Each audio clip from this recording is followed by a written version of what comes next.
I do think that to get to the much higher numbers, there are people that talk about 10,000, 20,000. It's okay to think about that, but if we got there too fast, if you somehow saw the future, I don't know if our regular lives that we would be living every day would be worth having gold at 10,000, because it would cause something far worse than what we're used to or seeing to get to that kind of number, say in the next, 1 to 3 years. It would be something really, really troublesome. Are there people hoping for that because they're willing to live with that stance just so they can make a score? Yeah, I guess there are. But if I said to you, if I had some control over it, I think we should be happy somewhere between 2,500 and 3,000 over the next 12 to 18 months. And something that we didn't talk yet, and something that I was able to not be Fonzie and say I was wrong about. During the current 3-month cycle, there's a notable bullish sentiment surrounding gold and silver, particularly from March to May 2024. Analysts anticipate a strong bullish trend during this period,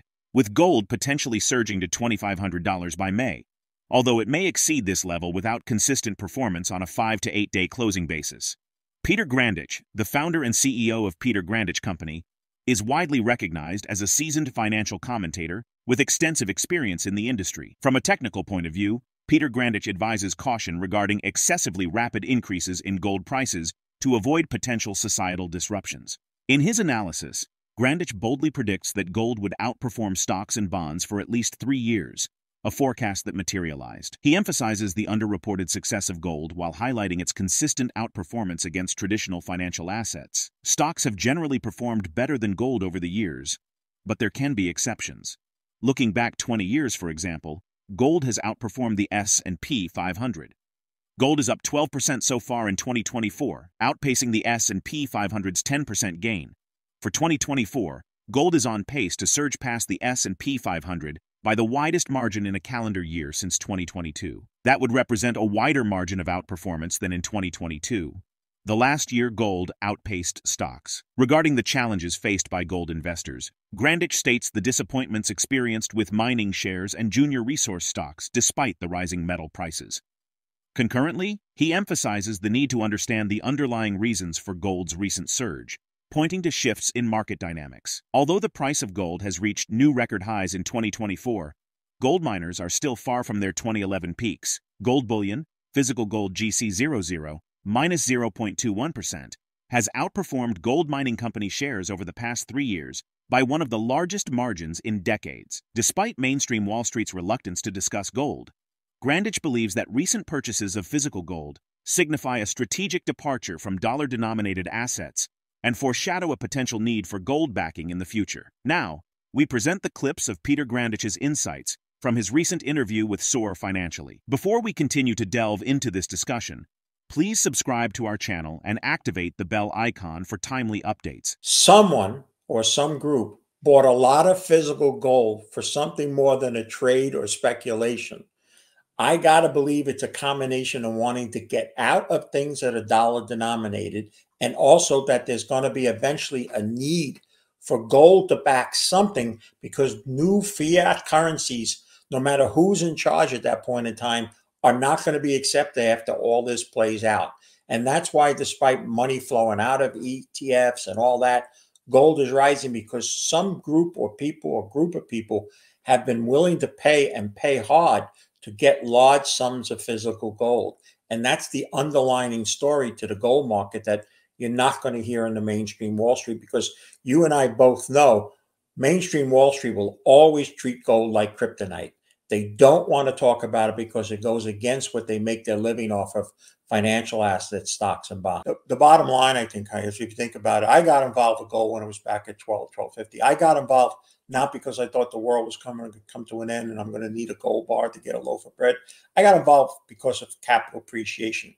In 2021, I took a very difficult stance. And quite frankly, if I was still in the actual money management business where I would do it myself, I couldn't even done it. I wouldn't have been allowed to do it. But I literally, for myself and for friends and clients of our planning group, if they so choose to listen, I said that I felt gold was going to outperform both stocks and bonds for at least 3 years going forward.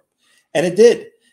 That's the untold story. And again, like I said, I'm not a bullion dealer. I'm not representing a bunch of ways that gold makes money. But understand this: Not only did it outperform over the last 3 years and 5 years, but since January 1st, 2000, gold has outperformed stocks and bonds. For almost 25 years, you would think something that has done that much better, or at least as well, versus what most people spend time talking about, would even get a little bit of coverage, but it hasn't. And that goes back to what I said earlier, that they don't want to talk about it because realistically, if gold's going to go up a lot, I'll tell you this, guy. I always say this now for, I don't know, 20 years sitting in our planning group. I tell people that, listen, I'm going to want you to buy gold and hope it doesn't go up. And they always react the same way. Why would you want me to buy something that you don't think is going to go up? Because what little you're going to own, if it goes up a lot, what you're going to still own a lot is probably going down.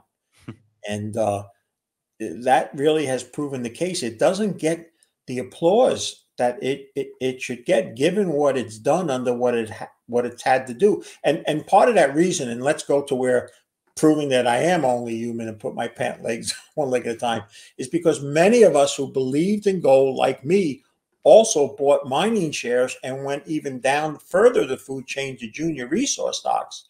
And for 2 years, as I scratched my head and watched a lot of money that I had made be lost on paper or actual losses, how could these shares be going down when the prices of metals are going up? And so gold has really surprised even the most ardent bulls. And I'm not talking about the people that always are. I mean, there's groups that are always saying silver's going to 300, gold's always going to 5,000. I understand that. That's their, they sell bullion and that kind of stuff. But realistically, you can see it in your talk is, wow, it really took off. And why? And that's, I think you need to focus on the why. This isn't something that went this way because it's just something fluky happened and it won't last. Something is changing dramatically, or people are anticipating it. And those people that anticipated got a lot of buying power because they bought a lot of gold. With 4 decades of industry experience, PeterGrandich asserts that silver now presents its strongest case, aligning it as a promising investment alongside copper and gold. He further offers insightful reflections on silver, recognizing it as a prized asset due to rising industrial demand and dwindling supply. Silver industrial demand is expected to reach 711 million ounces this year, with usage in solar panels climbing 20% to 232 million ounces. In his astute observations, seasoned analyst PeterGrandich anticipates significant opportunities in the industry, citing the shrinking global landscape for mining exploration. His optimism stems from the evolving global mining landscape and his predictions of rising gold, copper, and silver prices. Let's get back to the interview. I think we should be happy somewhere between 2,500 and 3,000 over the next 12 to 18 months. And something that we didn't talk yet, and something that I was able to not be Fonzie and say I was wrong about. And that was, I put a lot of emphasis into mining shares in my own portfolio and junior resource stocks. Until 3-4 weeks ago, that was looking like a really poor decision. But I think at 2,500 to 3,000 gold, I believe copper is going to 5. I think silver will get up to 30 and trade maybe to 35 or 40. There's a lot of money to be made in an industry now, Kai, and I know this is where you live and breathe, that 20 or 30 years ago, you and I could have been at one of the conferences we've been at, spin a globe, point our finger there and say, yeah, we can go mining there. Not anymore. The world has shrunk for the mining and exploration. And before big corporations put $1 billion or more into some place outside of North America, they're going to think twice for some of the things that we've seen happen. And it's going to take, like for copper, I think well above 5, because the grades have shrunk, the sizes of deposits have shrunk, and the risks have risen for these companies. If there's anything to be said about PeterGrandich that can be printed and stated, it's that he tends to be too early. But I go back to an old mentor of mine who said to me years ago, it's better to be 2 years too early than a day too late. And I think it's still early for the mining and junior resource company. Other than Dave Morgan, because I'll always read his stuff, even though he's always stayed primary silver. I always thought he just loved it. He wasn't somebody who was just saying it because it sells. But I used to get beaten up by the silver bugs because I would always make a comment at the gold conferences that silver was like kissing your sister versus owning gold. But what's changed for silver compared to back then is the fundamental argument has gotten much better. A, much more industrial use than used to be. And B, the dramatic drop in supplies. 20, 30 years ago, when I used to manage money and talk to guys, they would say, well, silver's just a byproduct in what we're looking for. We toss it aside. We're interested in copper or gold, whatever it is.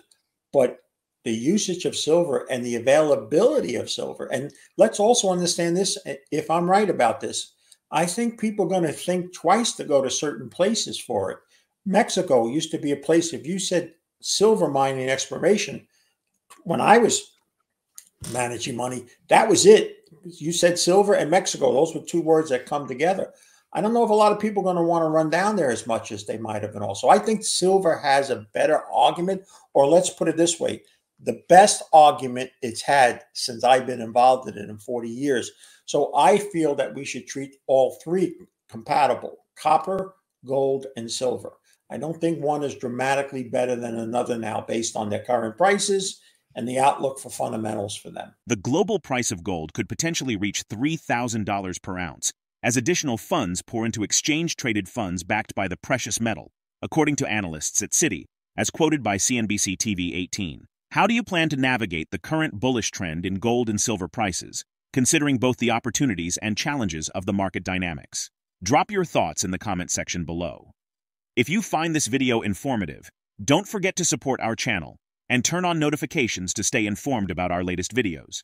See you in the next video.